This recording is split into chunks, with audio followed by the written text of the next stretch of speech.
Ah. Chill lang. Ang ganyan-ganyan mga kwarto-kwarto pala dito pag kumain ng kabsa.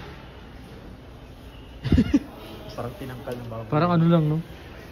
Hubad mo itong sapatos. Welcome to the hubs.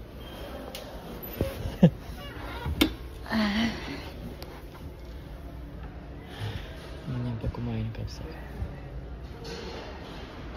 So, for today's video, ito yung tinatawag na kabsa.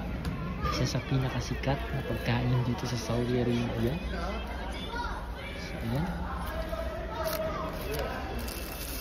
Ipapakita ko sa inyo kung anong merong kabsa.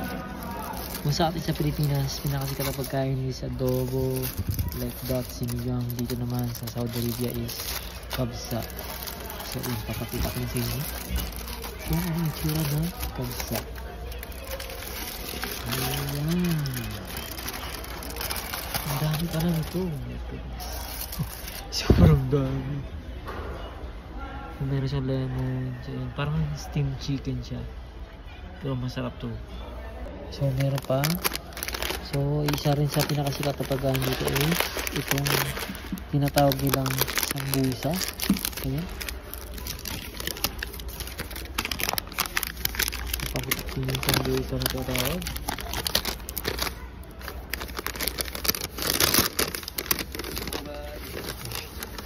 Ayan, yung sambusa. Ang liit pala.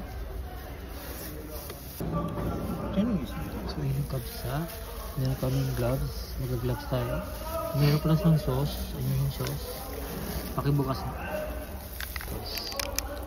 Para sa ano, mga kamatis, mga daon-daon, mga chichiboreche. Ayan. Parsley. Parsley.